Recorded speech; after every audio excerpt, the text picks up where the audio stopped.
It was bound to happen. Every year we ask for more power, more pixels, more performance, and now we have finally hit the wall.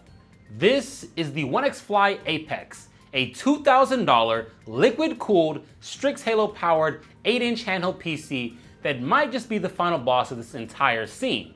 And I don't mean final boss like it's unbeatable, I mean it in the sense that we have reached the PC handheld endgame, the place where ambition collides with economics and the niche finally realized what it is or what it's been building to. On paper, this is a dream device, the messiah of our niche. We're getting an AMD Ryzen AI Max Plus 395, 16 Zen 5 cores, an RDNA 3.5 40CU 8060S iGPU, which is essentially 4060 desktop performance in a max CDP package of 120 watts, and often much lower while gaming. All that power with up to 128 gigabytes of LPDDR5X memory running at 8,000 megatransfers a second, a 2 terabyte PCIe 4.0 SSD, optional liquid cooling, and if that's not enough, it even ships with an 85 watt hour external battery pack, like a portable power spine strapped to your back. I can assure you that the performance is a huge leap over what we have now.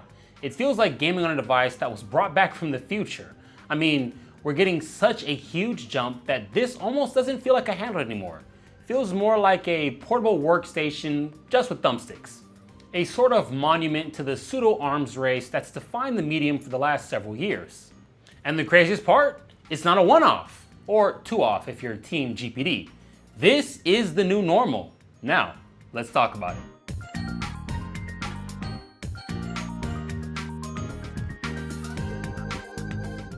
And see, this is what happens when a niche grows up but doesn't grow out. The audience for this type of product didn't expand, it just deepened. Companies like OnexPlayer, INEO, GPD, they have figured out the math. They don't need a mainstream audience anymore. They just need a few thousand enthusiasts with deep pockets who will buy every generation. That is definitely enough to keep the engines running. It's the boutique economics of the handheld scene. Low volume, high margin, infinite ambition. Every 6 months another device drops, higher wattage, tighter thermals, bigger screens, and the same crowd lines up again and again and again. The handheld PC world has quietly transformed from a grassroots movement into what's now a luxury market. And the Apex? Well, that is the luxury flagship of flagships. The proof that this is sustainable. But there's a cost to that evolution. The sub $1,000 handheld, the one that brought most of us here, is now gone. It's legitimately the end of an era. We're not getting any new AMD architectures next year. 2026 is all Strix Halo, all refinement. No Strix Point follow-ups, no new lower power chips. I mean, personally, I'm hoping we'll see some more Panther Lake make its way into handhelds, but it's not gonna undercut AMD by much. It's still gonna be in 1K plus devices. The fact of the matter is that the days of a multitude of lower end offerings going into handhelds are done. I don't think it makes economic sense on either side anymore. It costs more money than ever to make one of those 8840U and HX370 type devices. And the ROI is, well, it's shrinking. This, my friends, is the plateau. It's the ceiling. And once you're at the top, there's not many avenues to explore except more exotic form factors and prices. Which may sound like a lot of doom and gloom, but I don't think the affordable space is dying. I think it's just migrating. Android handhelds have already taken that space over. What was once the sub $500 to now upper mid-range of $700, well, it's firmly held by Android these days. Devices like the Odin 2, Thor, the Pocket DS, Conquer Pocket Fit, etc., they've become the new sub 1K frontier. They're smaller, cheaper, easier to design around, and well, they're starting to run PC games through emulation. It's a burgeoning field, but this is where the market is going now. PC handhelds, meanwhile, have crossed into a performance threshold that has them on par with consoles. And you can't even be mad. We're catching up so quickly these days. And now your investment is gonna age much more gracefully than before. Like buying a Z2E, HX370, or other mid-range AMD offering is starting to make such little sense when a few $100 more delivers the future of mobile performance into your hands of today. And honestly, that's okay. Every scene matures like this. What started as fledgling boutique has now become luxury designer. We used to chase incremental power because it felt like progress at the time. Well, now the progress is here. The next frontier we'll be chasing is refinement.